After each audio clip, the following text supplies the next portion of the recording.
दोस्तों, हमारा Bharat golden age में चल रहा है।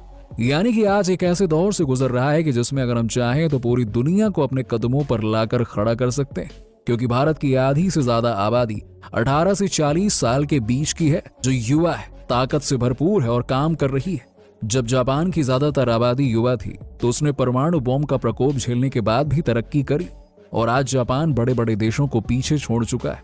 ऐसा ही कुछ भारत में भी होने वाला है और मोदी जी तो खुद कहते हैं कि अब वो भारत को बदल कर रख देंगे।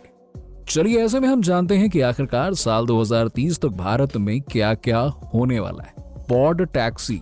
दोस्तों, जैसे जैसे भारत की आबादी बढ़ती जा रही है, सड़कों पर ट्रैफिक की प्रॉब्लम भी बहुत ज्यादा बढ़ती जा रही है। छोटे छोटे शहरों में भी ऐसे जाम लगने लगे हैं कि क्या ही कहना। 5 मिनट का सफर तय करने में लोगों को 1 घंटे का वक्त लग जाता है और अभी तो भाई साहब शुरुआत है।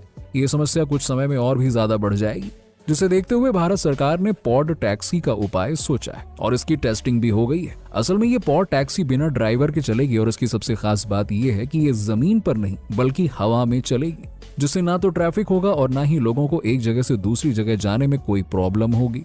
इस प्रोजेक्ट के तहत ज्यादा ट्रैफिक वाले एरिया में जिस तरह से मेट्रो स्टेशन बनाए जाते हैं, वैसे ही पॉड टैक्सी के लिए अलग अलग स्पॉट बनाए जाएंगे, जहां से आप आराम से टैक्सी बुक कर सकते हैं और एक जगह से दूसरी जगह पे जा सकते हैं। इनकी सबसे खास बात यह होगी कि इनके इस्तेमाल से कोई भी एक्सीडेंट नहीं होगा। लोग सुरक्षा पूर्वक अपने डेस्टिनेशन तक पहुंच जाएंगे। और दोस्तों, यकीन मानिए, अगर कोई और महामारी या फिर प्राकृतिक आपदा नहीं होती है तो 2030 तक ट्रैफिक की आधी टेंशन तो समझिए दूर हो जाएगी। Bullet trains. दोस्तों, जब मोदी जी प्रधानमंत्री नहीं बने थे तब से उन्होंने भारत में बुलेट ट्रेन चलाने का सपना देखा था और उनका ये सपना बहुत ही जल्द साकार होने वाला है। जी हाँ, जहां साल 2030 तक घंटों का सफर मिनटों में तय कराने वाली बुलेट ट्रेन भारत में चलना शुरू हो जाएगी। अब ये तो आप भी जानते हैं कि जापान की बुलेट ट्रेन सबसे तेज होती है और अब भारत ने जापान के साथ मिलकर देश में बुलेट ट्रेन चलाने की पूरी तैयारी कर ली है।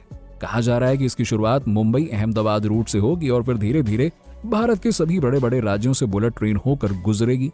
भारत में चलने वाली बुलेट ट्रेन की स्पीड 200 से 300 किलोमीटर प्रति घंटे की होगी और जैसे जैसे टेक्नोलॉजी बढ़ती जाएगी, स्पीड भी बढ़ती जाएगी, जिसकी बदौलत मुंबई से दिल्ली तक का सफर बड़ी मुश्किल से 6 से 7 घंटे में पूरा हो जाएगा।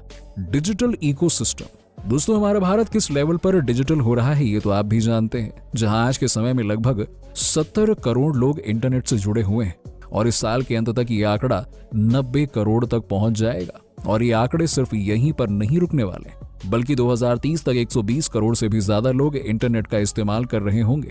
अब आप ये सोच लीजिए कि एक तो भारत दुनिया की सबसे बड़ी आबादी है और उसमें भी ज्यादातर लोग इंटरनेट का इस्तेमाल कर रहे हैं, यानी कि दुनिया भर के 4 से 5 बड़े देशों को मिलाकर देखा जाए तो जितनी आबादी उनकी होगी उतनी आबादी तो अकेले अपने भारत देश में है और उतने लोग भारत में इंटरनेट चला रहे होंगे। इतनी बड़ी संख्या में जब लोग इंटरनेट से जुड़ेंगे तो हमारी डिजिटल इकोनॉमी भी बूम करेगी। अब देखा जाए तो ये बहुत ही ज्यादा फायदेमंद है, क्योंकि इंटरनेट की सहायता से छोटे इलाके में रहने वाले लोग जो कि स्कूल कॉलेज नहीं जा पाते, वो भी आसानी से शिक्षा प्राप्त कर पाएंगे और धीरे धीरे लोग इंटरनेट की सहायता से ही अपने अंदर कई तरह की स्किल्स डेवलप कर लेंगे और एक वक्त तो ऐसा आएगा कि भारत पूरी तरह से आत्मनिर्भर बन जाएगा। तब हमें किसी भी दूसरे देशों से कोई भी चीज मंगाने की जरूरत नहीं पड़ेगी, क्योंकि इंटरनेट के जरिए बहुत से लोग एडवांस हो जाएंगे और नई नई तकनीकों का विकास करेंगे। उसी के साथ ही ई कॉमर्स और बैंकिंग सेक्टर भी बहुत तेजी से तरक्की करेंगे, यानी कि हर एक चीज डिजिटलाइज्ड हो जाएगी और जो कि अमेरिका और चीन जैसे विकसित देशों में नहीं हो पाया है वो यहाँ पे हो जाएगा। क्योंकि जितनी तेजी से भारत के लोग इंटरनेट का इस्तेमाल कर रहे हैं उतना तो आज तक कहीं नहीं हुआ है और ये चीज भारत को एक नए मुकाम पर लेकर जाएगा, जहां ज्यादातर चीजें ऑनलाइन हो जाएंगी और हमारा पूरा का पूरा सिस्टम ग्रो करेगा।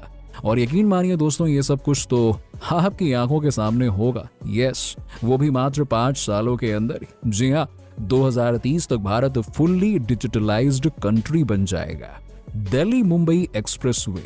दोस्तों, दिल्ली मुंबई एक्सप्रेसवे के बारे में तो आप सभी लोगों ने बहुत अच्छे से सुना होगा। ये प्रोजेक्ट जब बनकर तैयार होगा ना, तो ट्रैवल से लेकर ट्रांसपोर्टेशन तक हर एक चीज में फायदा ही फायदा मिलेगा, क्योंकि इस एक्सप्रेसवे की मदद से 24 घंटे का रास्ता 12 घंटे में तय किया जा सकता है। जी हाँ, ये हाईवे भारत के 2 सबसे बड़े शहर दिल्ली और मुंबई को जोड़ेगा। इतना ही नहीं, मोदी सरकार तो ये भी कहती है कि इस हाईवे के चारों ओर 40 लाख पेड़ लगाए जाएंगे, जिससे कि इस हाईवे की खूबसूरती और बढ़ जाएगी और इस हाईवे के बनने के बाद 32 लीटर फ्यूल की भी बचत होगी। इस हाईवे को बनाने में 1 लाख करोड़ का खर्चा आ रहा है और ये हाईवे एक्सेस कंट्रोल है, जिससे कि हाईवे की सुरक्षा काफी ज्यादा बढ़ जाएगी। और बीच में पेड़ों को लगाने से न केवल ऑक्सीजन का लेवल बढ़ता रहेगा, बल्कि फ्यूल के कम खर्चे के साथ ही कार्बन डाइऑक्साइड गैस की भी कमी होगी। यानी कि ये एक्सप्रेसवे हर तरह से भारत को एक नई दशा और दिशा देगा, जिसके लिए लोग बहुत ही ज्यादा एक्साइटेड हैं। जब ये हाईवे बन जाएगा तो ये भारत का सबसे लंबा हाईवे कहलाएगा और ये सब कुछ 2030 से पहले हो जाएगा। Poverty improvement. दोस्तों, सुनने में आपको अजीब जरूर लग सकता है, लेकिन इस बार मोदी सरकार ने यह तय कर लिया है कि 2030 तक भारत से गरीबी तो मिटा ही देंगे, चाहे जो हो जाए। भारत के अंदर आने वाले 5 सालों के बाद कोई भी इंसान गरीब नहीं रहेगा, क्योंकि अगर देखा जाए तो इस वक्त भारत की ज्यादातर आबादी मिडिल क्लास जिंदगी जी रही है, जिसमें कहा जाता है कि अमीर और अमीर होते हैं, गरीब और गरीब होते हैं और मिडिल क्लास जिंदगी भर मिडिल क्लास रहते हैं। लेकिन भारत सरकार ये परिभाषा बदलने की पूरी तैयारी कर चुकी है, जिसके मुताबिक आने वाले समय में भारत के ज्यादातर लोग नौकरी वाले नहीं होंगे, बल्कि अपना अपना बिजनेस चला रहे होंगे। जी हाँ, जिससे न केवल लोगों का पर्सनल डेवलपमेंट होगा, बल्कि देश में जितने ज्यादा बिजनेस होंगे उतना ही देश डेवलप करेगा। और इसीलिए जो पकोड़े बेचने वाली चीज मजाक में ली जाती है ना, आज वाकई में वो सच बन गई है। सड़क पर खड़े होकर पकोड़े बेचने वाला इंसान लाखों कमा रहा है, वहीं मल्टीनेशनल कंपनी में काम करने वाला इंसान अपनी जिंदगी को कोस रहा है कि कहां फंस गए भैया। और यकीन मानिए दोस्तों, ये चीज आगे भी होने वाली है। जो इंसान खुद का रोजगार करेगा वही देश की तरक्की में हाथ बटाएगा। और वैसे भी भारत की आबादी जिस तरह से बढ़ रही है, उसमें हर एक इंसान के पास ग्रो करने का मौका है। इसलिए सरकार स्किल डेवलपमेंट पर ज्यादा फोकस कर रही है, ताकि लोग अपनी स्किल्स के जरिए पैसे कमा पाएं।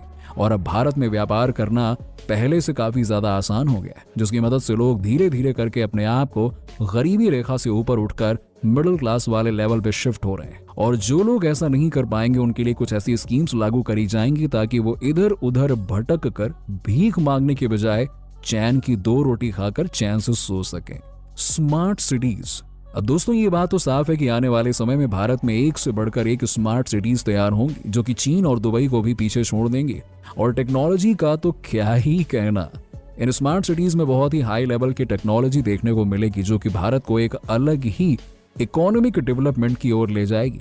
भारत के इन हाईटेक शहरों में हर वो सुविधा होगी जिसे पाने के लिए लोग अमेरिका, ऑस्ट्रेलिया और कनाडा जैसे देशों की तरफ भागते हैं। सुपर स्पेरा। अब दोस्तों, आप लोगों ने दुबई की गगनचुंबी इमारतों के बारे में तो बहुत सुना होगा। अब जरा नॉर्थ इंडिया में बनकर तैयार होने वाली सुपर स्पेरा के बारे में भी सुन लीजिए, जहां इस बिल्डिंग में लगभग 80 फ्लोर्स होंगे और ये 300 फीट ऊंची गगनचुंबी इमारत बहुत ही नायाब होगी। नोएडा, उत्तर प्रदेश में बनाई जा रही ये बिल्डिंग 2012 से बनना शुरू हुई है और कहा जा रहा है कि इस शानदार बिल्डिंग का कंस्ट्रक्शन 2025 तक खत्म हो जाएगा। वैसे आपको क्या लगता है कि 2030 तक भारत के अंदर और क्या क्या डेवलपमेंट होनी चाहिए? कमेंट सेक्शन में कमेंट करके जरूर बताइए। और इसी तरह की इंटरेस्टिंग वीडियोस को देखते रहने के लिए हमारे चैनल को सब्सक्राइब करना मत भूलिएगा।